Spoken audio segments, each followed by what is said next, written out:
정희 씨, 이제 대호 오빠랑 잘 살아보려고요. 이혼 서류에 도장 찍어주세요. 정희야, 다 지난 인연이야. 그냥 편하게 보내주라. 나이 들어서 새 인생 살자. 정희는 암 투병 중인 자신을 향한 잔인한 요구에 온몸이 떨리며 분노가 치밀어 오른다. 그래, 도장 찍어주지. 대신 내 인생을 송두리째 망쳐줄 거야. 오늘 사연 시작하기 전에 무료 버튼인 구독과 좋아요 꼭 눌러주세요. 그러면 여러분들의 하루에도 행복한 기적이 찾아올 거예요. 서울 외곽의 오래된 골목길, 저녁 무렵이면 정인의 한 식당 간판에서 나오는 따뜻한 불빛이 골목 전체를 은은하게 물들입니다. 이 작은 식당은 동네 사람들에게 마치 집 같은 편안함을 주는 곳이었습니다. 30년 넘게 이곳을 지켜온 송정희는 올해 70을 맞았지만 여전히 새벽 5시면 어김없이 일어나 전통시장으로 향했습니다. 아줌마, 오늘도 일찍 나오셨네요. 생선가게 사장이 반갑게 인사를 건넵니다. 정희는 환한 미소로 대답했습니다. 그래야죠. 손님들이 기다리는데요. 정희의 손길을 거쳐 나오는 된장찌개와 제육볶음은 동네에서 소문난 맛이었습니다. 특별한 비법이 있는 건 아니었습니다. 그저 정성과 시간을 아끼지 않는 것, 그게 정희만의 요리 철학이었습니다. 시장에서 돌아온 정희는 곧바로 주방으로 들어가 하루 준비를 시작했습니다. 먼저 큼직한 솥에 물을 올리고 멸치와 다시마를 넣어 육수를 우려냈습니다. 물이 끓어오르면서 나오는 하얀 거품을 정성스럽게 걷어내는 정희의 손놀림은 여전히 능숙했습니다. 30년간 매일 반복한 동작이지만 단 한 번도 대충 넘어간 적이 없었습니다. 육수 맛이 음식의 기본이라고 생각했기 때문입니다. 육수가 우러나는 동안 정희는 각종 반찬 준비에 들어갔습니다. 물을 채 썰어 무생채를 만들고 시금치를 데쳐 참기름과 마늘로 무쳤습니다. 콩나물은 아삭한 식감이 살아있도록 살짝만 데치고 도라지는 하나하나 손으로 찢어가며 정성을 들였습니다. 이 모든 과정이 정희에게는 하루를 시작하는 소중한 의식 같은 것이었습니다. 반찬 하나하나에도 자신만의 철학이 담겨 있었습니다. 오전 11시가 되자 첫 손님이 들어왔습니다. 동네 철물점을 운영하는 김씨 부부였습니다. 안녕하세요, 정희 사모님. 오늘도 된장찌개 2개 부탁드려요. 네, 금방 나갑니다. 정희는 정성스럽게 끓인 된장찌개에 두부와 애호박, 양파를 넣고 마지막에 대파를 올렸습니다.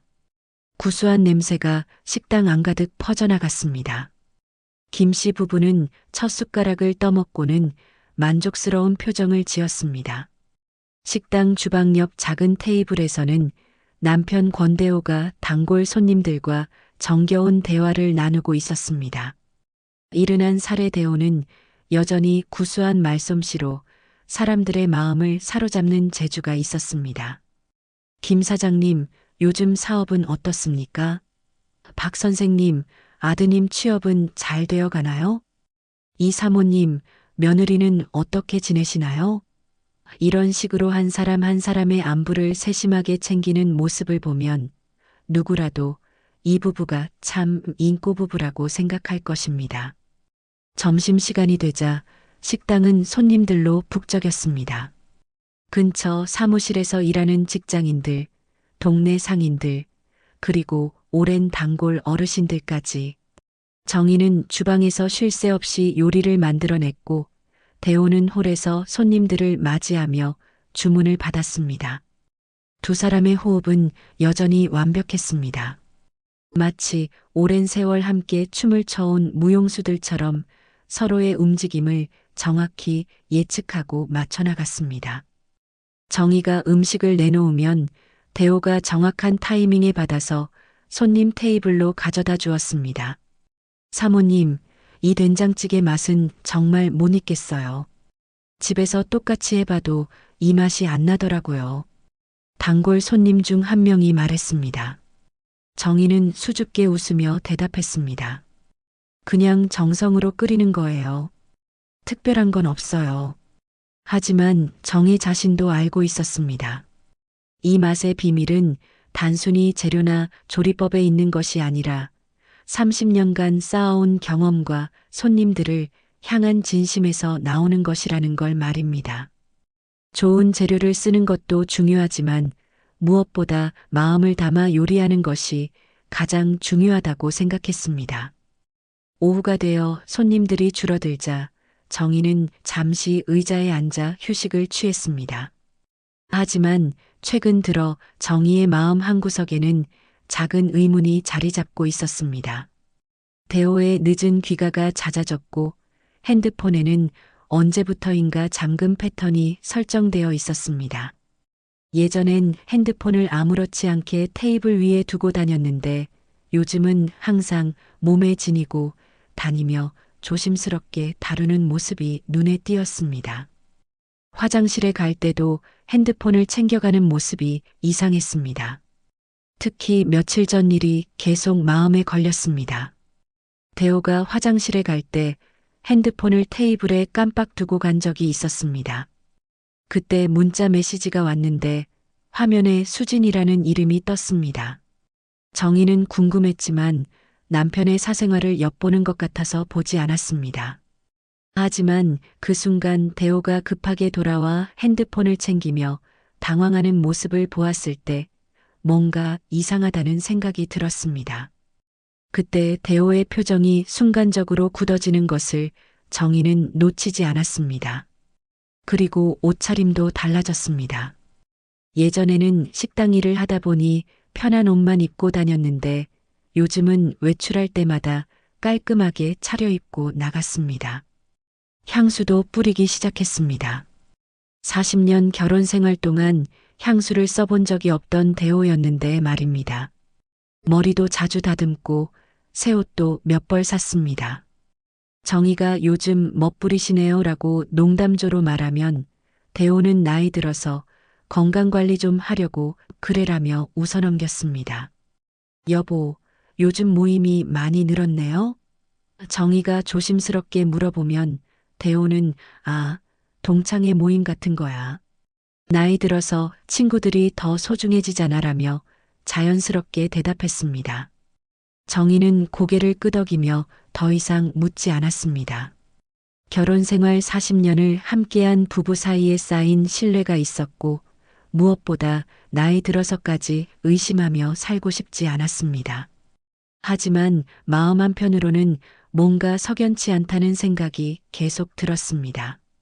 저녁 시간이 되자 식당은 다시 활기를 되찾았습니다.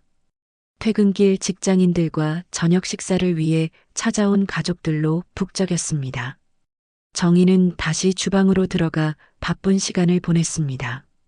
하지만 요리를 하면서도 자꾸만 대호의 변화된 모습들이 떠올랐습니다. 예전보다 옷차림에 신경을 쓰기 시작한 것, 향수를 뿌리고 나가는 것, 그리고 무엇보다 정희를 바라보는 눈빛에서 예전의 따뜻함이 조금씩 사라져가고 있다는 것을 말입니다. 대화할 때도 예전처럼 눈을 마주치지 않는 경우가 많아졌습니다. 그날 저녁도 대호는 친구들이랑 술 한잔하고 올게라며 외출했습니다. 정희는 혼자 설거지를 하며 생각에 잠겼습니다. 에이, 나이 들어 뭘 그러겠어. 그냥 친구들과의 모임이겠지. 괜한 의심은 하지 말자. 하지만 마음 깊은 곳에서는 뭔가 달라진 남편의 모습이 계속 신경 쓰였습니다. 40년 동안 함께 살아온 사람의 변화를 알아차리지 못할 정의가 아니었습니다. 여자의 직감이라는 것이 있지 않습니까? 정의는 깊은 한숨을 내쉬며 마지막 그릇을 닦았습니다. 40년 동안 함께 일궈온 이 작은 식당에서 두 사람이 나란히 서서 손님들을 맞이하던 평범하고도 소중했던 일상들이 문득 아득하게 느껴졌습니다. 하지만 정희는 아직 모르고 있었습니다. 이 평온해 보이는 일상 뒤에 어떤 충격적인 진실이 숨어 있는지, 그리고 곧 닥쳐올 폭풍 같은 현실을 말입니다. 그날도 정희는 평소와 다름없이 하루를 시작했습니다. 새벽 시장에서 돌아와 육수를 우리고 반찬을 준비하며 식당 문을 열 준비를 했습니다. 하지만 오전 10시쯤 우체부 아저씨가 등기우편 하나를 들고 찾아왔습니다. 송정희님 맞으시죠? 등기우편이 왔습니다. 정희는 고개를 끄덕이며 도장을 찍었습니다. 발신인을 보니 은행에서 온 편지였습니다. 평소에 은행에서 편지가 오는 일이 거의 없었기 때문에 정희는 궁금해했습니다. 무슨 일일까? 정희는 궁금해하며 봉투를 뜯었습니다. 그런데 편지 내용을 보는 순간 정희의 얼굴이 하얗게 질렸습니다. 손이 떨리기 시작했고 숨이 가빠져 왔습니다. 편지에는 대출 연체 통지서라는 제목이 선명하게 적혀 있었고 정의 명의로 1억 5천만 원의 대출금이 연체되었다는 내용이 담겨 있었습니다. 연체료까지 합치면 거의 2억에 가까운 금액이었습니다. 정희는 편지를 다시 읽어보았지만 내용은 변하지 않았습니다. 이게 무슨 소리야? 내 이름으로? 난 대출 같은 거 해본 적이 없는데. 정희는 편지를 다시 한번 자세히 읽어보았습니다. 분명히 자신의 이름과 주민등록번호가 정확하게 적혀 있었습니다.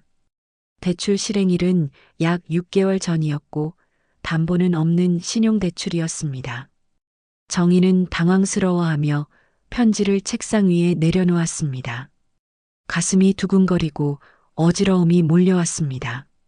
40년을 살면서 이런 일은 처음이었습니다. 그때 마침 대호가 외출해서 돌아왔습니다. 정희는 떨리는 손으로 편지를 들고 대호에게 다가갔습니다. 여보, 이게 뭐예요? 내 명의로 대출이 되어 있다는데. 대호는 편지를 받아보더니 순간 표정이 굳어졌습니다. 그리고는 시선을 피하며 말했습니다. 아, 그거. 사업 확장하려고 잠깐 쓴 거야. 곧 갚을 수 있어. 대호의 목소리에는 평소와 다른 어색함이 묻어 있었습니다. 정희는 40년을 함께 산 남편의 변화를 놓치지 않았습니다. 사업 확장이요? 우리 식당을 확장한다는 말씀이에요? 정희가 물어보자 대호는 더욱 당황하는 기색을 보였습니다. 그런 게 아니고 다른 사업 말이야. 친구랑 같이 하는 사업이 있거든. 하지만 대호의 설명은 앞뒤가 맞지 않았습니다. 정희는 40년을 함께 산 남편이 거짓말을 하고 있다는 것을 직감적으로 알 수 있었습니다. 대호가 거짓말을 할 때 보이는 습관들, 시선을 피하고 손을 만지작거리는 모습이 그대로 나타나고 있었습니다. 무슨 사업이에요? 그렇게 큰 돈이 필요한 사업이 뭔지 저도 좀 알고 싶네요. 정희의 목소리에는 의심이 섞여 있었습니다. 대호는 더욱 불편해하며 아직 확정된 게 아니라서 나중에 자세히 설명해 줄게라고 얼버무렸습니다. 하지만 정희는 더 이상 참을 수 없었습니다. 여보, 1억 5천만 원이 어떻게 작은 돈이에요? 우리 식당 매출로는 언제 갚을 수 있을지도 모르는 큰 돈인데 왜 제게 말씀을 안 하셨어요? 대호는 점점 초조해하는 모습을 보였습니다. 미안해. 걱정시키고 싶지 않아서 그랬어. 곧 정리될 일이니까 너무 신경 쓰지 마. 하지만 정희는 납득할 수 없었습니다. 결혼한 지 40년 동안 큰 일은 항상 함께 상의해서 결정해 왔는데 이렇게 큰 대출을 혼자 받았다는 게 말이 되지 않았습니다. 더욱이 자신의 명의를 사용했다는 것은 더욱 이해할 수 없는 일이었습니다. 그런데 왜 하필 제 명의로 받으셨어요? 본인 명의로 받으시면 안 되는 이유라도 있었나요? 정희의 질문에 대호는 더욱 당황했습니다. 그냥 금리가 더 좋다고 해서 그런 거야. 대호의 대답은 점점 더 설득력이 없어졌습니다. 정희는 이상함을 느꼈지만 일단 더 이상 추궁하지 않기로 했습니다. 손님들이 들어오기 시작했기 때문이었습니다. 그날 하루 종일 정희는 정신이 없었습니다. 손님들을 맞이하고 요리를 하면서도 계속 그 편지 내용이 머릿속을 맴돌았습니다. 1억 5천만 원이라는 거액의 대출금이 도대체 어디에 쓰였는지, 정말로 대호가 말한 사업 자금인지 의심스러웠습니다. 더욱이 왜 자신의 동의도 없이 자신의 명의를 사용했는지 이해할 수 없었습니다. 그날 밤 정희는 잠을 이룰 수 없었습니다. 대호는 일찍 잠자리에 들었지만 정희는 머릿속이 복잡해서 잠이 오지 않았습니다. 1억 5천만 원이라는 거액의 대출금이 어디에 쓰였는지, 왜 자신 몰래 이런 일이 일어났는지 도무지 이해할 수 없었습니다. 대호의 최근 행동 변화와 이 대출건이 무관하지 않을 것이라는 생각이 들었습니다. 늦은 귀가, 옷차림의 변화, 핸드폰 잠금 설정 등 모든 것이 수상했습니다. 다음 날 아침 정희는 결심을 했습니다. 직접 은행에 가서 자세한 내역을 확인해 보기로 한 것입니다. 대호에게는 시장에 간다고 말하고 집을 나섰습니다. 은행에 도착한 정희는 창구 직원에게 대출 내역과 통장 거래 내역을 요청했습니다.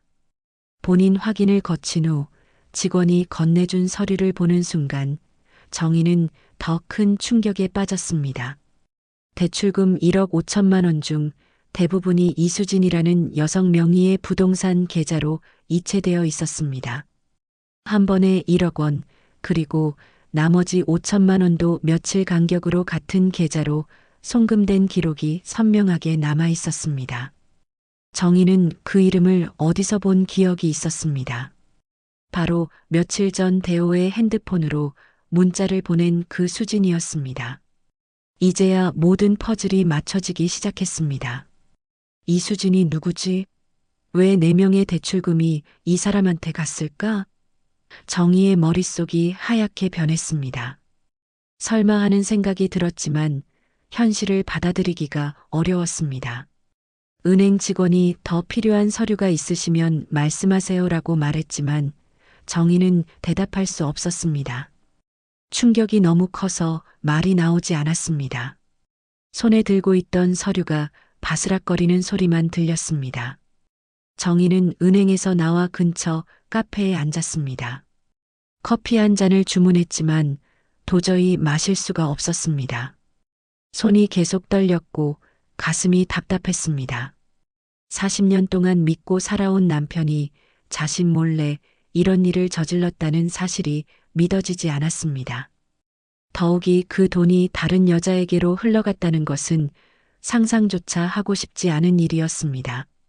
하지만 은행 서류는 거짓말을 하지 않습니다. 정희는 천천히 생각을 정리해 보았습니다. 대호의 최근 변화들, 늦은 귀가, 옷차림의 변화, 핸드폰 잠금 설정, 그리고 이수진이라는 이름. 모든 것이 하나로 연결되기 시작했습니다. 하지만 정희는 아직 확신을 가질 수 없었습니다. 혹시 다른 이유가 있을지도 모른다는 희망을 버릴 수 없었습니다. 40년 결혼 생활이 하루아침에 무너질 수는 없다고 생각했습니다. 집으로 돌아가는 길, 정희는 마음을 다잡았습니다. 일단 대호와 다시 한번 진지하게 대화를 해보기로 했습니다. 이번에는 제대로 된 설명을 들어야겠다고 생각했습니다. 만약 정말 다른 여자가 있다면 그때 가서 결정을 내리자고 생각했습니다. 하지만 마음 한편으로는 이미 답을 알고 있는 것 같았습니다. 여자의 직감이라는 것이 있지 않습니까? 그동안 애써 외면했던 남편의 변화들이 모두 설명되는 순간이었습니다. 식당에 돌아온 정희는 평소처럼 손님들을 맞이했습니다. 하지만 마음은 전혀 평소 같지 않았습니다. 된장찌개를 끓이면서도 반찬을 준비하면서도 계속 이수진이라는 이름이 머릿속을 맴돌았습니다. 그리고 1억 5천만 원이라는 거액이 어떻게 사용되었는지에 대한 궁금증과 분노가 점점 커져갔습니다. 정희는 이제 진실을 알아야 한다고 결심했습니다. 더 이상 모른 척할 수는 없었습니다. 며칠이 지났지만 정희는 여전히 마음을 정리하지 못하고 있었습니다. 대호와 다시 대화를 시도해봤지만 매번 곧 해결될 일이니 걱정하지 말라는 똑같은 대답만 돌아왔습니다. 밤마다 잠자리에 누워서도 은행에서 본 그 거래 내역이 머릿속을 떠나지 않았습니다. 이수진이라는 이름이 계속 맴돌았고 1억 5천만 원이라는 거액이 왜 그 여자에게 흘러갔는지 도무지 이해할 수 없었습니다. 정희는 더 이상 기다릴 수 없다고 생각했습니다. 이수진이라는 여자가 누구인지, 왜 자신 명의의 대출금이 그 여자에게 갔는지 직접 확인해 보기로 결심했습니다. 그날 오후 대호가 또다시 친구들과 만난다며 외출 준비를 하고 있었습니다. 평소보다 더 신경 써서 옷을 차려입고 향수까지 뿌리는 모습을 보며 정희는 확신했습니다. 분명히 친구들과의 만남이 아닐 것이라고 말입니다. 대호는 거울 앞에서 머리를 다듬으며 연신 모습을 확인했습니다. 새로 산 셔츠를 입고 평소에 차지 않던 시계까지 차고 있었습니다. 이런 모습을 본 것은 정말 오랜만이었습니다. 정희는 대호가 집을 나선 후 잠시 기다렸다가 조심스럽게 뒤따라 나섰습니다. 40년 결혼 생활에서 남편을 미행해 본 적은 처음이었습니다. 가슴이 두근거렸고 혹시 들킬까봐 걱정이 되었습니다. 하지만 진실을 알아야 한다는 마음이 더 컸습니다. 대호는 평소와 다른 방향으로 걸어가고 있었습니다. 동네 친구들을 만날 때는 항상 근처 선술집으로 갔는데 오늘은 버스 정류장 쪽으로 향하고 있었습니다. 대호는 버스를 타고 시내 쪽으로 향했습니다. 정희도 조심스럽게 같은 버스에 올라탔습니다. 다행히 대호는 정희를 눈치채지 못했습니다. 버스 안에서 대호는 계속 핸드폰을 들여다보며 누군가와 문자를 주고받고 있었습니다. 그때마다 대호의 얼굴에는 정희가 오랫동안 보지 못했던 밝은 표정이 떠올랐습니다. 마치 처음 사랑에 빠진 청년 같은 모습이었습니다. 정희는 그런 대호의 모습을 보며 마음이 아팠습니다. 언제부터 자신에게는 그런 표정을 지어주지 않았을까요? 버스는 송파구 방향으로 계속 달렸습니다. 정희는 가슴이 두근거렸습니다. 혹시 자신의 예상이 맞는 건 아닐까 하는 불안감이 점점 커져갔습니다. 창밖으로 보이는 풍경도 점점 고급스러워졌습니다. 높은 빌딩들과 잘 정비된 가로수 길이 이어졌습니다. 약 40분 후 대호가 버스에서 내렸습니다. 정희도 몇 정거장 뒤에서 내려서 조심스럽게 대호를 따라갔습니다. 대호는 고급 아파트 단지 쪽으로 걸어가고 있었습니다. 정희는 그 모습을 보며 심장이 빨리 뛰는 것을 느꼈습니다. 저기가 어디지? 정희는 아파트 단지의 이름을 확인했습니다. 송파 리버뷰 아파트. 이름에서 알 수 있듯이 한강이 내려다 보이는 고급 아파트 단지였습니다. 정희는 이런 곳에 올 일이 없었기 때문에 처음 보는 곳이었습니다. 아파트들은 모두 새 것 같았고 주변 환경도 잘 정비되어 있었습니다. 분명히 비싼 아파트일 것 같았습니다. 아파트 단지 입구에는 경비실이 있었고 고급 승용차들이 주차되어 있었습니다. 정희가 사는 동네와는 완전히 다른 세상 같았습니다. 조경도 아름답게 꾸며져 있었고 분수대까지 있었습니다. 정희는 이런 곳에서 살려면 얼마나 많은 돈이 필요할지 상상도 할 수 없었습니다. 그런데 자신 명의의 대출금이 정말 이런 곳과 관련이 있다는 말인가요? 대호는 아파트 단지 입구에서 잠시 멈춰서서 누군가를 기다리는 것 같았습니다. 핸드폰으로 통화를 하며 지금 아래 있어라고 말하는 소리가 들렸습니다. 정희는 멀리서 지켜보며 가슴을 졸였습니다. 그때 아파트에서 한 여자가 나왔습니다. 40대 초반으로 보이는 세련된 여성이었습니다. 키가 크고 날씬했으며 잘 차려입은 모습이 정희와는 사뭇 달랐습니다. 머리부터 발끝까지 모든 것이 세련되고 고급스러워 보였습니다. 여자는 명품 핸드백을 들고 있었고 구두도 비싸 보였습니다. 화장도 정교하게 했고 옷도 품격 있게 차려입었습니다. 정희는 자신과 비교하며 초라함을 느꼈습니다. 70살의 나이에 식당 일로 거칠어진 손과 소박한 옷차림이 초라해 보였습니다. 여자는 대호를 보자마자 환한 미소를 지으며 다가갔습니다. 그리고 자연스럽게 대호의 팔짱을 끼웠습니다. 오빠 기다렸어요? 여자의 목소리가 들렸습니다. 대호는 마치 신혼부부처럼 행복해하며 아니야, 방금 왔어라고 대답했습니다. 두 사람의 모습을 보니 이미 오랫동안 만나온 사이라는 것을 알 수 있었습니다. 서로에게 익숙한 모습이었고 자연스러운 스킨십이 눈에 띄었습니다. 대호는 여자를 따라 아파트 안으로 들어갔습니다. 정희는 그 모습을 보며 다리에 힘이 빠지는 것을 느꼈습니다. 예상했던 일이지만 실제로 목격하니 충격이 컸습니다. 40년을 함께 산 남편이 다른 여자와 저렇게 친밀하게 지내고 있다는 것이 믿어지지 않았습니다.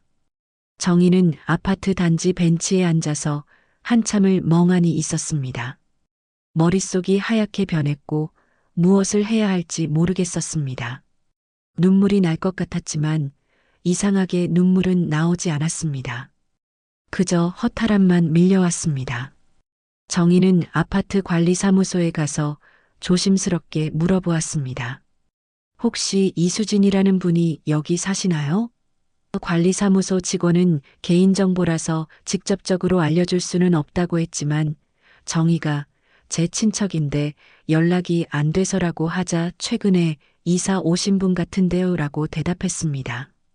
정희는 더 자세한 정보를 얻기 위해 언제쯤 이사 오셨나요? 라고 물어보았습니다. 한 6개월 정도 된 것 같은데요. 새 아파트라서 입주한 지 얼마 안 된 분들이 많거든요. 그런데 정말 친척분이세요? 직원이 의심스러워하자 정희는 네, 먼 친척이에요 라고 대답했습니다. 직원의 대답을 듣는 순간 정희는 모든 것을 깨달았습니다. 대출 실행일과 이수진의 입주 시기가 정확히 일치했습니다. 즉, 자신 명의의 대출금으로 이 여자가 아파트를 샀다는 것이었습니다. 정희는 관리사무소를 나와서 다시 벤치에 앉았습니다. 이제 모든 상황이 명확해졌습니다. 대호는 자신 몰래 이수진이라는 여자와 바람을 피우고 있었고 그 여자를 위해 정희 명의로 대출을 받아 아파트를 사줬던 것입니다. 1억 5천만 원이라는 거액이 모두 이 여자를 위해 쓰였다는 것이었습니다. 정희는 분노와 절망감이 동시에 밀려오는 것을 느꼈습니다. 40년 결혼 생활이 이렇게 무너질 줄은 꿈에도 생각하지 못했습니다. 약 2시간 후 아파트에서 대호와 이수진이 함께 나오는 것이 보였습니다. 두 사람은 마치 연인처럼 다정하게 대화를 나누며 걸어가고 있었습니다. 이수진은 대호의 어깨에 머리를 기대며 애교를 부리고 있었고 대호는 그런 이수진을 보며 흐뭇해하고 있었습니다. 정희가 언제 마지막으로 대호로부터 그런 시선을 받았는지 기억나지 않을 정도였습니다. 아마 결혼 초기였을 것입니다. 정희는 두 사람을 더 이상 지켜볼 수 없어서 자리에서 일어났습니다. 집으로 돌아가는 길에 정희는 많은 생각을 했습니다. 이제 어떻게 해야 할지, 대호와 어떻게 대면해야 할지 고민이 되었습니다. 하지만 한 가지는 확실했습니다. 더 이상 모른 척할 수는 없다는 것이었습니다. 진실을 알았으니 이제 결정을 내려야 할 때가 온 것입니다. 정희는 마음속으로 다짐했습니다. 이제 진짜 게임이 시작되는구나. 집으로 돌아온 정희는 평소처럼 저녁 준비를 했지만 마음은 전혀 평정을 찾을 수 없었습니다. 손에 든 칼이 떨렸고 물을 썰다가도 자꾸만 이수진의 모습이 떠올랐습니다. 세련되고 젊은 그 여자와 자신을 비교하니 더욱 초라해졌습니다. 하지만 정희는 아직 대호에게 자신이 모든 것을 알고 있다는 사실을 드러내고 싶지 않았습니다. 일단 상황을 더 파악해보고 싶었습니다. 그런데 사실 정희에게는 대호와 이수진 이야기보다 더 심각한 문제가 있었습니다. 바로 6개월 전에 받은 암 진단이었습니다. 유방암 초기 판정을 받고 현재 항암 치료를 받고 있는 중이었습니다. 대호에게는 말하지 않았습니다. 식당 일에 지장을 주고 싶지 않았고 무엇보다 대호가 걱정할까봐 혼자 조용히 치료받고 있었습니다. 병원 갈 때는 시장 본다고 하거나 친구 만난다고 핑계를 댔습니다. 항암 치료 때문에 몸이 많이 힘들었지만 정희는 참고 견뎠습니다. 가끔 어지럽고 메스꺼울 때도 있었지만 손님들 앞에서는 티내지 않으려고 노력했습니다. 그런데 지금 생각해보니 정희가 몰래 병원 다니는 동안 대호는 다른 여자와 만나고 있었던 것입니다. 정희가 혼자 아파하고 있을 때 대호는 젊은 여자와 행복한 시간을 보내고 있었다는 사실이 더욱 마음을 아프게 했습니다. 그날 밤 대호가 집에 돌아왔을 때 정희는 아무 일 없었다는 듯이 맞이했습니다. 어디 다녀오셨어요? 친구들과 술 한잔했어. 대호의 대답은 여전히 똑같았습니다. 하지만 이제 정희는 그것이 거짓말이라는 것을 알고 있었습니다. 대호는 평소보다 기분이 좋아 보였습니다. 콧노래까지 부르며 씻으러 들어가는 모습을 보니 정희는 더욱 화가 났습니다. 며칠이 지나도 정희는 아무 말하지 않았습니다. 대신 대호의 행동을 더 자세히 관찰했습니다. 대호는 점점 더 당당해졌습니다. 외출 횟수도 늘어났고 집에 있을 때도 계속 핸드폰만 들여다보고 있었습니다. 정희와 대화할 때도 성의 없이 대답했고 식당 일에도 예전만큼 신경 쓰지 않았습니다. 마치 이미 마음이 다른 곳에 가 있는 것 같았습니다. 정희는 참을 수 없어서 몇 번 더 대호를 미행했습니다. 매번 같은 패턴이었습니다. 송파구 리버뷰 아파트로 가서 이수진과 만나고 함께 시간을 보낸 후 집으로 돌아오는 것이었습니다. 때로는 고급 레스토랑에서 식사를 하기도 하고 때로는 백화점에서 쇼핑을 하기도 했습니다. 정희는 그런 모습을 보며 더욱 분노했습니다. 자신 명의의 대출금으로 아파트를 사준 것도 모자라 계속 돈을 쓰고 있다는 것이 믿어지지 않았습니다. 그러던 어느 날 정희가 예상하지 못한 일이 벌어졌습니다. 대호와 이수진이 식당에 나타난 것입니다. 정희는 주방에서 요리를 하고 있었는데 문득 익숙한 목소리가 들렸습니다. 홀을 내다보니 대호가 이수진과 함께 테이블에 앉아 있었습니다. 정희는 순간 어떻게 반응해야 할지 몰랐습니다. 심장이 빨리 뛰었고 손이 떨렸습니다. 이수진은 식당을 둘러보며 여기가 오빠 식당이에요? 생각보다 작네요라고 말했습니다. 그 말을 들은 정희는 더욱 화가 났습니다. 40년 동안 두 부부가 정성껏 일궈온 식당을 작다고 평가하다니 정말 기가 막혔습니다. 대호는 그래도 나름대로 단골들이 많아라고 변명하듯 말했습니다. 정희는 평정심을 유지하려고 노력하며 홀로 나갔습니다. 어서 오세요. 뭘 드릴까요? 정희의 목소리는 의외로 차분했습니다. 이수진은 정희를 보더니 아, 사모님이시군요. 처음 뵙겠습니다라고 인사했습니다. 하지만 그 인사에는 진정성이 전혀 느껴지지 않았습니다. 오히려 어딘가 건방진 느낌이 있었습니다. 대호는 어색해하며 이수진 씨는 내 친구야라고 소개했습니다. 친구라니 그동안 목격한 것들을 생각하면 정말 어이없는 소개였습니다. 정희는 그래도 참고 네, 반갑습니다. 뭘 드시겠어요? 라고 물었습니다. 이수진은 메뉴판을 대충 훑어보더니 된장찌개 하나 주세요. 그리고 반찬은 깔끔한 것들로만 주세요라고 주문했습니다. 정희는 주방으로 들어가 된장찌개를 끓였습니다. 하지만 마음은 전혀 평온하지 않았습니다. 자신의 식당에서 남편과 상간녀가 태연하게 식사를 하고 있다니 이런 모욕이 또 있을까 싶었습니다. 정희는 된장찌개를 끓이면서 눈물이 날 것 같았지만 꼭 참았습니다. 아직 때가 아니라고 생각했습니다. 식사 중에 이수진은 계속 식당에 대해 이런저런 평가를 했습니다. 음식은 맛있네요. 그런데 인테리어가 너무 오래된 것 같아요. 손님층이 좀 나이가 많으신 것 같네요. 이런 말들을 들으며 정희는 참을 수 없는 분노를 느꼈습니다. 하지만 손님 앞에서 감정을 드러낼 수는 없었습니다. 식사를 마친 후 이수진은 정희에게 다가와서 말했습니다. 사모님, 잠깐 얘기할 게 있어요. 정희는 무슨 말을 할지 궁금해서 따라갔습니다. 이수진은 식당 한쪽 구석으로 정희를 데리고 가더니 충격적인 말을 했습니다. 정희 씨, 이제 대호 오빠랑 잘 살아보려고요. 이혼 서류에 도장 찍어주세요. 정희는 순간 귀를 의심했습니다.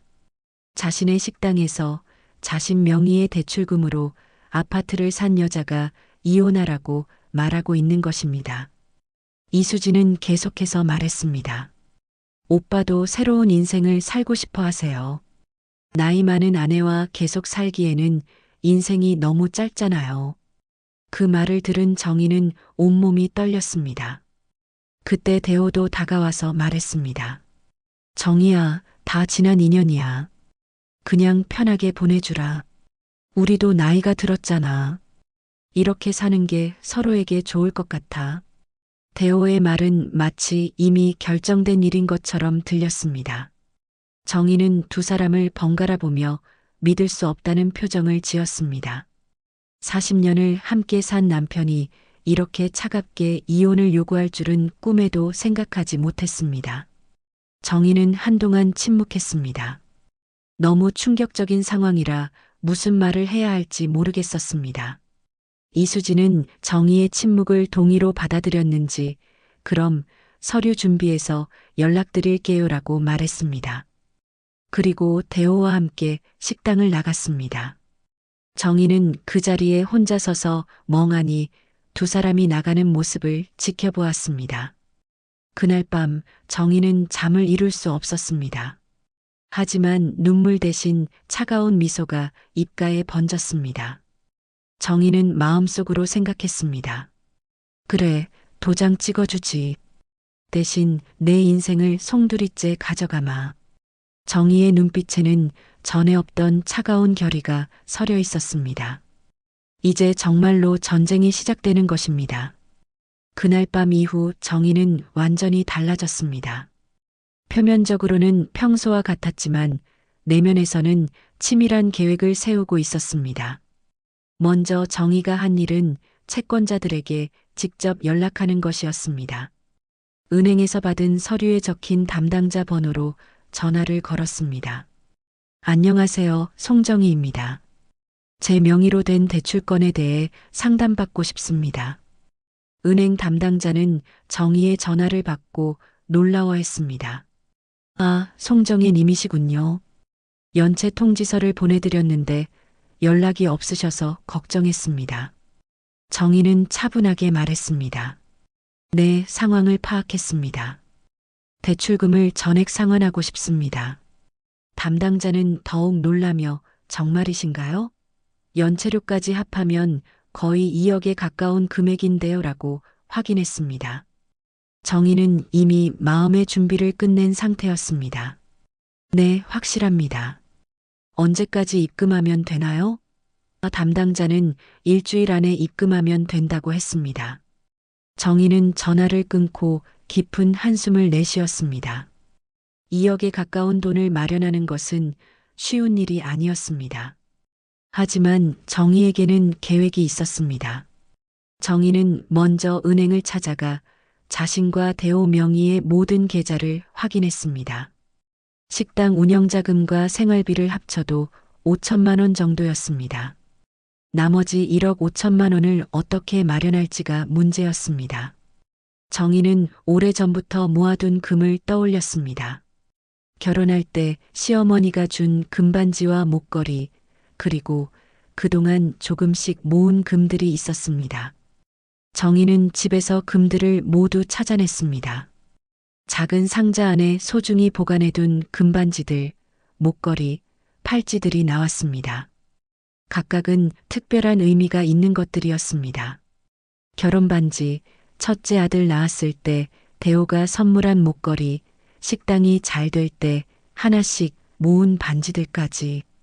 정희는 이 금들을 보며 눈물이 날 뻔했지만 마음을 굳게 먹었습니다. 전당포에 가서 금값을 알아보니 약 3천만 원 정도였습니다. 아직 부족했습니다. 정희는 친구들에게 돈을 빌리기로 했습니다. 평생 친구인 영숙에게 먼저 전화했습니다. 영숙아, 나 급한 일이 생겼어. 돈 좀 빌려줄 수 있어? 영숙은 놀라며 무슨 일이야? 얼마나 필요해? 라고 물었습니다. 정희는 사정을 자세히 설명할 수는 없어서 급하게 병원비가 필요해서 그래라고 했습니다. 영숙은 얼마나 필요한데? 라고 물었고 정희는 2천만 원 정도라고 답했습니다. 영숙은 잠시 침묵하다가 정희야, 그 정도 큰 돈은 나도 당장 마련하기 어려워. 500만 원 정도는 가능한데라고 했습니다. 정희는 다른 친구들에게도 연락했습니다. 동네 상인회에서 알고 지내는 분들, 식당 단골들 중 가까운 분들에게도 도움을 요청했습니다. 모두들 정희의 갑작스러운 부탁에 놀라워했지만 오랜 정을 생각해서 도와주려고 했습니다. 하지만 큰 돈을 빌려주기는 어려웠습니다. 200만 원, 300만 원씩 모아봐도 턱없이 부족했습니다. 정희는 마지막 수단으로 식당을 담보로 대출받기로 했습니다. 부동산에 가서 식당 건물의 가치를 평가받아 보니 8천만 원 정도였습니다. 담보대출로 5천만 원 정도는 받을 수 있을 것 같았습니다. 정희는 필요한 서류를 준비해서 은행에 대출 신청을 했습니다. 다행히 대출이 승인되었습니다. 친구들에게 빌린 돈과 금을 판 돈, 그리고 담보대출까지 합쳐서 간신히 2억에 가까운 돈을 마련할 수 있었습니다. 정희는 은행에 가서 대호 명의로 된 대출금을 전액 상환했습니다. 은행 직원은 정말 대단하시네요. 이렇게 빨리 상환하실 줄 몰랐습니다라고 말했습니다. 대출금을 상환한 후 정희는 식당을 잠시 문 닫기로 했습니다. 단골들에게는 잠시 개인 사정으로 휴업합니다라는 안내문을 붙였습니다. 많은 단골들이 걱정하며 안부를 물어봤지만 정희는 자세한 사정은 말하지 않았습니다. 친구들도 걱정했습니다. 영숙이 찾아와서 정희야, 무슨 일이야? 왜 갑자기 식당을 닫는 거야? 라고 물었습니다. 걱정 마, 영숙아. 곧 다시 열 거야. 그냥 잠시 정리할 일이 있어서 그래. 정희의 대답에 영숙은 더욱 걱정스러워했습니다. 정희야, 너 요즘 많이 변한 것 같아. 무슨 일인지 모르겠지만 혼자 끙끙 앓지 말고 친구한테 얘기해봐. 하지만 정희는 괜찮다는 말만 반복했습니다. 그동안 대호는 정희의 행동을 전혀 눈치채지 못했습니다. 이수진과 만나는 일에만 정신이 팔려 있었기 때문입니다. 대출금이 상환된 것도 모르고 있었고 정희가 돈을 마련하기 위해 얼마나 고생했는지도 전혀 몰랐습니다. 대호는 여전히 매일 외출해서 이수진과 시간을 보내고 있었습니다. 하지만 이렇게 큰 돈을 마련하고 대출금을 상환하는 과정에서 정희의 몸은 더욱 쇠약해졌습니다. 원래 항암 치료로 인해 몸이 힘들었는데 스트레스까지 겹치니 더욱 견디기 어려웠습니다. 밤마다 잠을 제대로 이루지 못했고 식욕도 떨어졌습니다. 체중도 많이 줄었습니다. 어느 날 정희는 집에서 쓰러졌습니다. 갑자기 어지러움이 몰려오면서 의식을 잃었던 것입니다. 다행히 대호가 집에 있어서 응급실로 옮길 수 있었습니다. 의사는 과로와 스트레스로 인한 일시적인 쇼크라고 진단했습니다. 하지만 정희의 항암 치료 상황을 알고 있는 담당 의사는 몸을 좀 더 챙기셔야겠어요. 치료 중에 무리하시면 안 됩니다라고 당부했습니다. 대호는 그제야 정희가 항암 치료를 받고 있다는 사실을 알게 되었습니다. 당신 언제부터 아팠어? 왜 말 안 했어? 대호가 물어보자 정희는 여보한테 걱정 끼치고 싶지 않아서 그랬어요 라고 답했습니다. 대호는 잠시 미안한 표정을 지었지만 금세 다시 평소 모습으로 돌아갔습니다. 그 시간에도 대호와 이수진은 호화로운 생활을 즐기고 있었습니다. 정희가 병원에 입원해 있는 동안에도 두 사람은 여행을 다녀왔습니다. 정희는 그런 사실을 모르고 있었지만 주변 사람들의 입을 통해 전해 들었습니다. 동네 사람 중 한 명이 정희야, 대호 씨가 젊은 여자랑 제주도 여행 갔다더라라고 말했습니다. 정희는 그 말을 듣고도 표면적으로는 평온을 유지했습니다. 하지만 마음속으로는 이제부터 진짜 게임이 시작이야라고 생각했습니다. 정희는 병원에서 퇴원한 후 변호사 친구를 만나기로 했습니다. 이제 법적인 대응을 준비할 때가 왔다고 판단했습니다. 대호와 이수진이 저지른 일들을 정확히 정리하고 응당한 대가를 치르게 만들 계획이었습니다. 병원에서 퇴원한 정희는 곧바로 오랜 친구인 변호사 김혜진을 찾아갔습니다. 혜진은 정희와 고등학교 동창으로 현재 서울에서 법무법인을 운영하고 있었습니다. 정희는 혜진의 사무실에 들어서며 깊은 한숨을 내쉬었습니다. 혜진아, 나 큰일 났어. 도움이 필요해. 혜진은 정희의 초췌한 모습을 보고 놀라며 정희야, 무슨 일이야? 얼굴이 왜 이렇게 상했어? 라고 걱정스럽게 물었습니다. 정희는 지난 몇 개월간 겪었던 모든 일들이 한꺼번에 떠오르며 목이 메어왔습니다. 정희는 처음부터 차근차근 모든 상황을 설명했습니다. 은행에서 받은 대출 연체 통지서부터 시작해서 이수진이라는 여자의 존재, 대호와의 불륜관계, 그리고 자신 명의로 받은 대출금이 이수진의 아파트 구입에 사용된 사실까지 모든 것을 털어놓았습니다. 혜진은 정희의 이야기를 들으며 점점 심각한 표정을 지었습니다. 정희야, 이건 단순한 불륜이 아니야. 명백한 사기 행위야.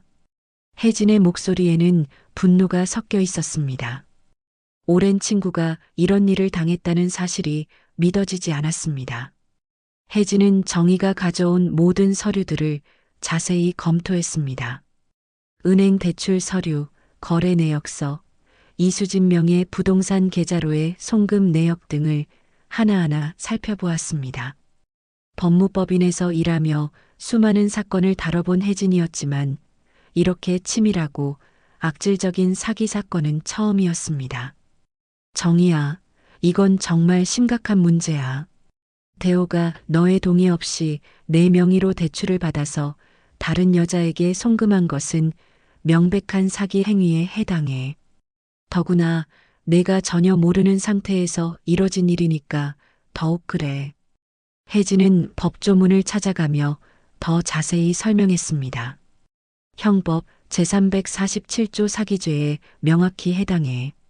사람을 기망하여 재물의 교부를 받거나 재산상의 이익을 취득한 자는 10년 이하의 징역 또는 2천만 원 이하의 벌금에 처한다고 되어 있어.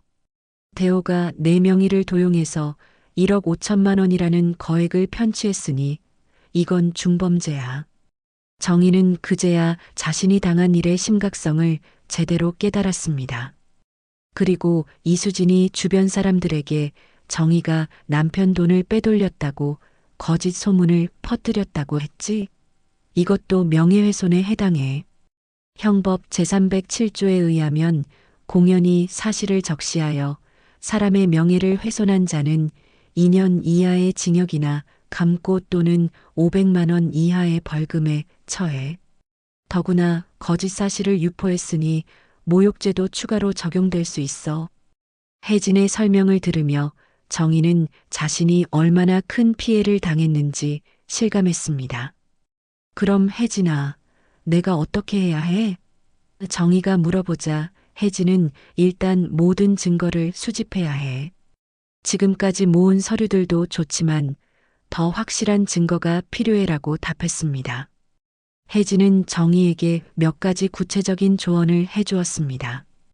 대호와 이수진의 대화를 녹음할 것, 두 사람이 함께 있는 모습을 사진으로 찍을 것, 그리고 이수진이 퍼뜨린 거짓 소문에 대한 증인들을 확보할 것, 또한 대출 과정에서 정의의 서명이나 동의 없이 진행되었다는 것을 증명할 추가 서류들을 수집할 것 등이었습니다. 정의는 혜진의 조언을 따라 체계적으로 증거 수집에 나섰습니다. 먼저 대호의 행동 패턴을 더 자세히 관찰했습니다. 대호는 매주 화요일과 금요일에는 반드시 이수진을 만났고 주말에는 함께 여행을 다니기도 했습니다. 정희는 조심스럽게 대호를 따라다니며 두 사람이 함께 있는 모습을 사진으로 찍었습니다. 리버뷰 아파트 앞에서 포옹하는 모습, 고급 레스토랑에서 식사하는 모습, 백화점에서 손을 잡고 쇼핑하는 모습까지 모두 증거로 남겼습니다. 특히 중요한 증거를 하나 더 발견했습니다. 대호가 집에서 이수진과 통화하는 내용을 녹음할 수 있었던 것입니다. 수진아, 정희가 이혼 서류에 도장 찍으면 우리 바로 결혼하자. 아파트도 내 명의로 되어 있으니까 문제 없어. 이런 대화 내용은 두 사람의 공모 관계를 명확히 보여주는 결정적 증거였습니다. 정희는 이 녹음 파일을 안전한 곳에 여러 개 복사해서 보관했습니다. 그리고 정희는 이수진이 동네 사람들에게 퍼뜨린 소문에 대해서도 조사했습니다. 동네 상인의 모임에서 이수진이 정희라는 여자가 남편 몰래 돈을 빼돌려서 남편이 고생하고 있다고 말했다는 증언을 여러 사람에게서 들을 수 있었습니다. 심지어 정희가 치매에 걸려서 돈 관리를 제대로 못해서 남편이 고생한다는 말까지 퍼뜨렸다는 것을 알게 되었습니다. 미용실 사장, 슈퍼마켓 사장, 약국 사장 등 모두 이수진의 거짓말을 들었다고 증언했습니다. 정희는 이런 거짓 소문 때문에 동네에서 자신을 바라보는 시선이 완전히 달라졌다는 것을 느꼈습니다. 예전에는 정성스럽고 착한 사람으로 알려져 있었는데 이제는 뭔가 문제가 있는 사람으로 여겨지고 있었습니다. 길에서 마주치는 사람들이 수군거리는 모습을 보며 정희는 이런 상황이 너무나 억울했습니다. 자신이 아무 잘못도 하지 않았는데 오히려 가해자인 이수진의 거짓말 때문에 피해를 당하고 있는 것이었습니다. 한편 대호와 이수진은 정희가 모든 것을 알고 증거를 수집하고 있다는 사실을 전혀 모르고 있었습니다. 오히려 정희가 순순히 이혼에 응할 것이라고 생각하고 있었습니다. 이수진은 대호에게 오빠, 빨리 이혼 서류 준비해요. 우리도 이제 당당하게 살고 싶어요. 그 늙은 여자 때문에 우리가 왜 숨어서 만나야 해요? 라고 재촉했습니다. 대호도 그래, 곧 정리될 거야. 정희도 이제 포기한 것 같아. 요즘 말도 별로 안 하고 그냥 체념한 것 같더라라고 대답했습니다. 두 사람은 이미 결혼 준비까지 하고 있었습니다. 이수진은 웨딩드레스를 보러 다녔고 대호는 신혼여행 계획을 세우고 있었습니다. 정희 명의의 대출금으로 산 아파트에서 신혼생활을 시작할 계획이었습니다. 이수진은 친구들에게 곧 결혼해요. 신랑이 나이는 좀 많지만 정말 잘해줘요. 아파트도 사줬고 앞으로 편하게 살 수 있을 것 같아요라고 자랑하기까지 했습니다. 정희는 이런 상황을 지켜보며 분노가 치밀어 올랐지만 감정을 억누르고 차분하게 대응했습니다. 혜진과 지속적으로 상의하면서 법적 대응 방안을 구체적으로 세워나갔습니다.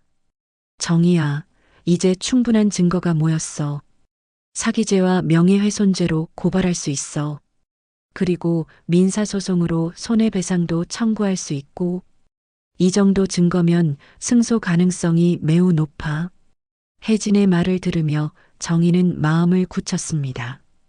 정희는 또한 자신의 건강 상태도 고려해야 했습니다. 항암 치료를 받고 있는 중에 이런 스트레스를 받으니 몸이 더욱 힘들었습니다. 하지만 정희는 포기할 수 없었습니다. 자신이 당한 부당함을 반드시 바로잡고 싶었습니다. 내가 이렇게 당하고만 있을 수는 없어. 반드시 응당한 대가를 치르게 만들어야 해. 정희의 눈빛이 변했습니다. 예전의 순한 눈빛은 사라지고 차가우면서도 강인한 의지가 담긴 눈빛으로 바뀌었습니다. 그래, 너희가 만든 판 내가 무너뜨려 주지. 정희는 혜진과 함께 모든 준비를 마쳤습니다. 고발장, 증거자료, 증인 진술서까지 완벽하게 준비되었습니다. 이제 실행에 옮길 때가 되었습니다. 정희는 마지막으로 대호와 이수진에게 기회를 주기로 했습니다. 그들이 스스로 잘못을 인정하고 사과한다면 선처를 해줄 생각도 있었습니다. 하지만 마음 한편으로는 그들이 끝까지 뻔뻔하게 나올 것이라는 것을 알고 있었습니다. 그날 오후 정희는 대호에게 말했습니다. 여보, 우리 진지하게 얘기 좀 해요. 카페에서 만나요. 대호는 귀찮다는 표정을 지었지만 정희의 단호한 어조에 어쩔 수 없이 응했습니다. 정희는 이수진에게도 연락했습니다. 수진 씨, 저랑 남편이랑 셋이서 만나서 얘기했으면 좋겠어요. 이혼건에 대해서 정리하고 싶어요. 이수진은 드디어 정희가 포기했다고 생각하며 기꺼이 만남에 응했습니다. 약속 장소는 송파구에 있는 조용한 카페였습니다. 정희는 일부러 이수진의 아파트 근처를 선택했습니다. 오후 3시 세 사람이 카페에서 만났습니다. 이수진은 평소처럼 화려하게 차려입고 왔고 대호는 어색한 표정을 지으며 앉았습니다. 정희는 차분한 모습으로 그들을 맞이했습니다. 와주셔서 감사해요. 중요한 얘기가 있어서 불렀어요. 이수진이 먼저 입을 열었습니다. 정희 씨, 현명하게 결정하신 것 같네요. 이혼 서류는 언제 준비해 주실 건가요? 저희도 빨리 새 출발을 하고 싶거든요. 이수진의 말투에는 승리감이 묻어 있었습니다. 마치 자신이 모든 것을 차지한 승자라는 듯한 태도였습니다. 대호도 정희야, 이제 우리도 나이가 들었으니까 서로 편하게 살자. 재산 분할도 합리적으로 하고 말이야라고 말했습니다. 정희는 그들의 말을 조용히 듣고 있었습니다. 그리고는 천천히 입을 열었습니다. 그 전에 궁금한 게 있어요. 제 명의로 받은 1억 5천만 원 대출금 말이에요. 그 돈이 어디에 쓰였는지 정확히 알고 싶어요. 순간 대호와 이수진의 표정이 굳어졌습니다.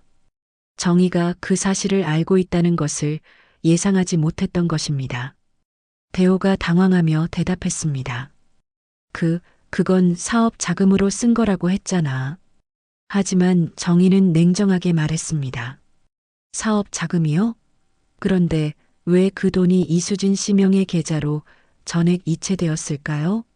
그리고 그 돈으로 리버뷰 아파트를 샀더군요. 정희가 모든 것을 알고 있다는 사실에 두 사람은 크게 당황했습니다. 이수진이 변명하기 시작했습니다. 그건 임시로 제 계좌를 사용한 거예요. 오빠 사업에 필요해서. 하지만 정희는 이수진의 말을 끊었습니다. 임시로요? 그럼 왜 아파트 소유권이 수진 씨 명의로 되어 있을까요? 그리고 왜 제 동의도 없이 제 명의로 대출을 받으셨을까요? 정희의 목소리는 점점 날카로워졌습니다. 대호가 화를 내며 말했습니다. 야, 정희야. 우리 부부 사이 일에 왜 이렇게 따져? 내가 갚을 거라고 했잖아. 하지만 정희는 전혀 물러서지 않았습니다. 부부 사이 일이요? 그럼 왜 저 몰래 다른 여자와 바람을 피우셨어요? 그리고 그 여자를 위해 제 명의를 도용해서 대출 받으셨어요? 이건 명백한 사기죄에 해당해요. 이수진이 흥분하며 소리쳤습니다. 뭐라고요? 사기죄? 우리가 언제 사기를 쳤다고요? 정희는 차분하게 가방에서 서류를 꺼냈습니다. 여기 모든 증거가 있어요. 은행 거래 내역, 부동산 등기부등본, 그리고 정희는 잠시 멈췄다가 말했습니다. 두 분의 대화 녹음까지 모든 게 다 있어요. 두 사람의 얼굴이 창백해졌습니다. 특히 대호는 자신이 이수진과 나눈 대화가 녹음되었다는 사실에 크게 충격받았습니다. 정희야, 내가 언제부터 이런 식으로. 하지만 정희는 대호의 말을 끊었습니다. 언제부터요? 제가 암 진단을 받고 혼자 치료받을 때부터 여보는 다른 여자와 바람 피우고 계셨잖아요. 암이라고? 너 암에 걸렸어? 대호가 놀라며 물었습니다.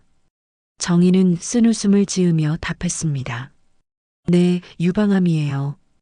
6개월 전부터 치료받고 있어요.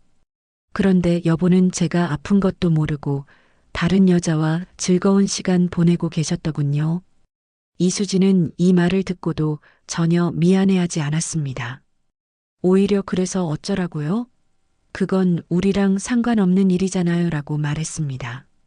정희는 이수진의 말을 듣고 완전히 마음을 굳혔습니다. 이런 사람들에게는 더 이상 자비를 베풀 필요가 없다고 생각했습니다. 수진 씨, 그리고 동네 사람들에게 제가 치매에 걸렸다고, 남편 돈을 빼돌렸다고 거짓 소문을 퍼뜨리신 것도 알고 있어요. 이것도 명예훼손죄에 해당해요. 이수진이 발끈하며 소리쳤습니다. 증거가 있어요? 제가 언제 그런 말을 했다고요? 정희는 또 다른 서류를 꺼냈습니다. 여기 증인 진술서가 있어요. 미용실 사장님, 슈퍼마켓 사장님, 약국 사장님 모두 수진 씨가 그런 말씀하시는 걸 들었다고 증언하셨어요. 상황이 점점 불리해지자 대호가 어조를 바꿨습니다. 정희야, 우리 이렇게 싸우지 말자. 내가 잘못했어. 사과할게. 그러니까 이혼만 해주자. 하지만 정희는 이미 마음을 정했습니다.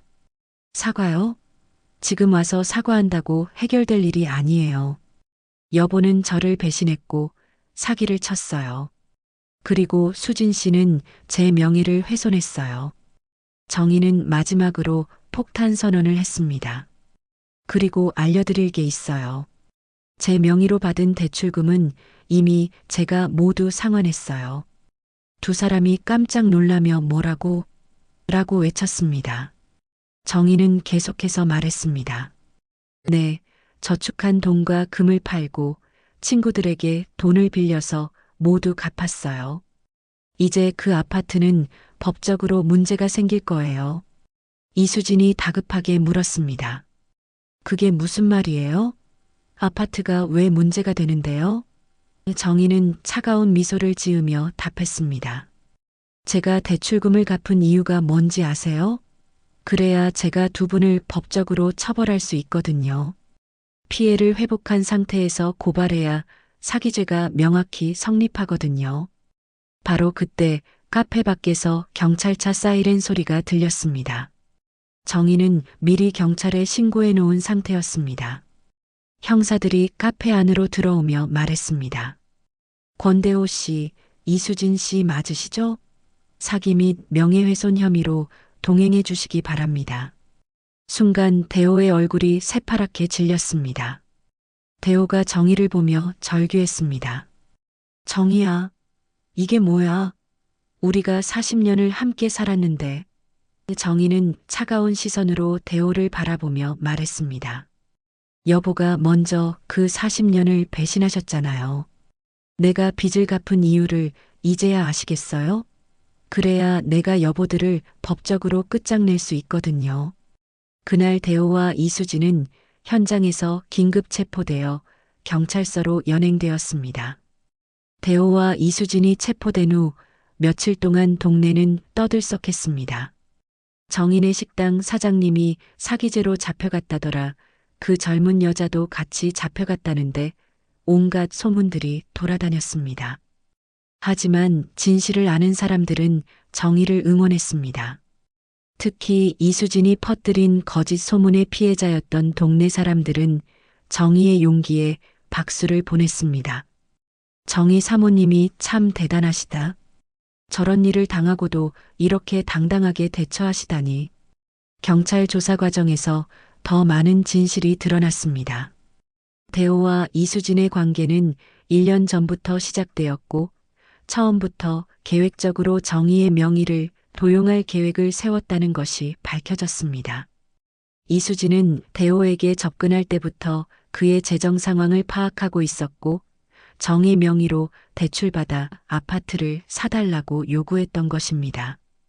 더욱 충격적인 것은 이수진이 이전에도 비슷한 수법으로 다른 남성들을 속인 전력이 있다는 사실이었습니다. 검찰 조사에서 대호는 모든 혐의를 인정했습니다. 제가 정의에게 너무 큰 잘못을 저질렀습니다. 변명의 여지가 없습니다.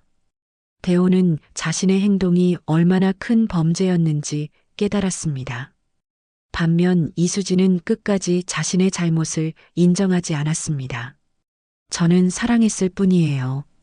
대호 오빠가 자발적으로 해준 일인데 왜 제가 처벌받아야 하나요? 하지만 증거는 명확했습니다. 재판이 시작되었습니다. 정의는 법정에서 당당하게 증언했습니다. 저는 남편을 40년간 믿고 살았습니다. 그런데 제가 암 치료를 받는 동안 남편은 다른 여자와 바람을 피우고 제 명의를 도용해서 그 여자에게 아파트를 사줬습니다. 이것은 단순한 불륜이 아니라 명백한 범죄입니다. 정의의 증언을 들은 방청객들은 숙연해졌습니다. 혜진은 변호사로서 완벽한 논리로 사건을 정리했습니다. 피고인 권대호는 아내의 동의 없이 아내 명의로 1억 5천만 원의 대출을 받아 공범인 이수진에게 전액 송금했습니다. 이는 형법 제347조 사기죄에 명확히 해당합니다.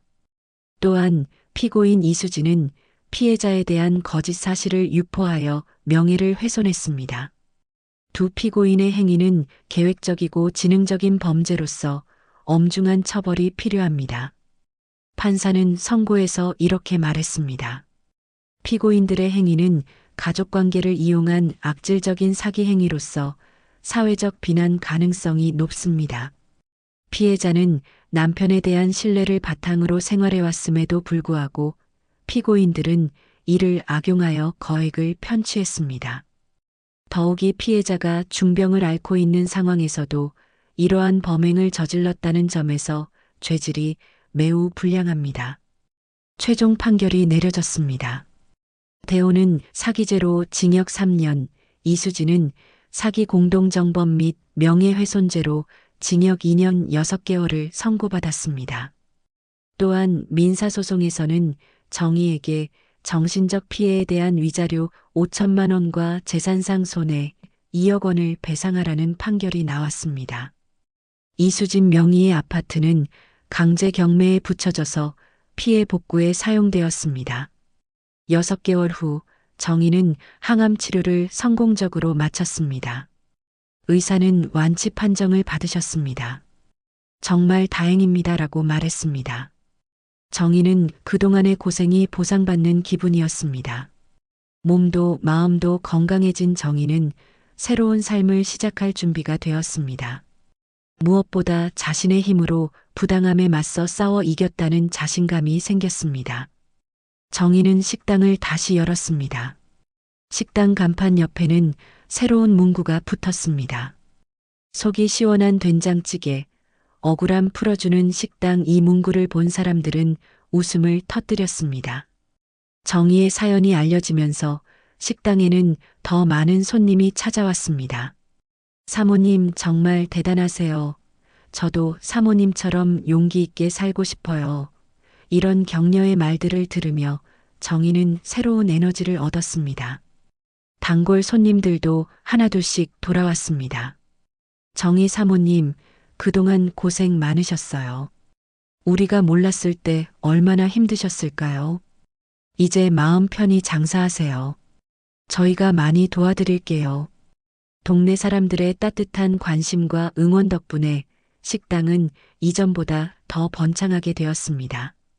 정희의 된장찌개 맛도 예전보다 더 깊어진 것 같았습니다. 어느 날 저녁 정희는 식당 정리를 마치고 창가 테이블에 앉았습니다. 따뜻한 차 한 잔을 마시며 창밖을 바라보았습니다. 석양이 골목길을 물들이고 있었고 아이들이 뛰어노는 소리가 들렸습니다. 평범한 일상이지만 이제는 모든 것이 소중하게 느껴졌습니다. 정희는 혼자서도 충분히 행복할 수 있다는 것을 깨달았습니다. 정희는 또한 같은 처지의 여성들을 돕기 시작했습니다.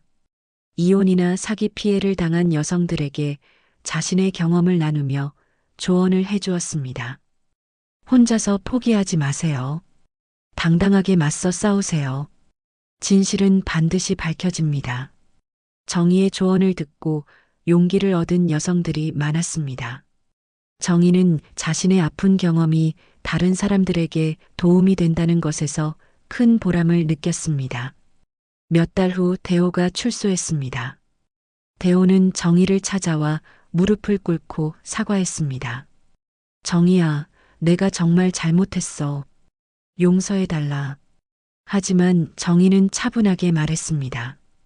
여보, 이미 끝난 일이에요. 서로 다른 길을 가는 게 맞는 것 같아요. 정희에게는 더 이상 원망도 분노도 없었습니다. 그저 자신의 앞길에 집중하고 싶었습니다. 정희는 창가에 앉아 일기를 썼습니다. 오늘도 감사한 하루였다. 건강도 되찾았고 마음의 평화도 찾았다. 무엇보다 내 힘으로 부당함에 맞서 이겼다는 자신감이 생겼다. 앞으로 어떤 어려움이 와도 두렵지 않다. 정희는 펜을 내려놓고 창밖을 바라보며 속삭였습니다. 내 인생, 이제부터는 내가 지킨다. 그날 밤 정희는 깊이 잠들었습니다. 오랜만에 꾸는 꿈은 밝고 희망적이었습니다. 새로운 시작을 알리는 꿈이었습니다. 정희의 진짜 인생은 이제부터 시작되는 것이었습니다. 70세의 나이에도 늦지 않았습니다. 정희는 자신의 힘으로 새로운 인생을 만들어갈 것입니다. 끝까지 봐주셔서 진심으로 감사합니다. 구독과 좋아요, 무료로 꼭 한번 눌러주시면 여러분들의 하루에도 행복한 기적이 찾아올 거예요. 오늘 사연 주인공들에게 하고 싶은 이야기가 있다면 댓글로 남겨주세요. 그럼 오늘도 건강한 하루 되시고 다음에도 여러분들에게 기분 좋은 사연으로 찾아뵙겠습니다. 항상 건강하세요. 황혼의 노래였습니다.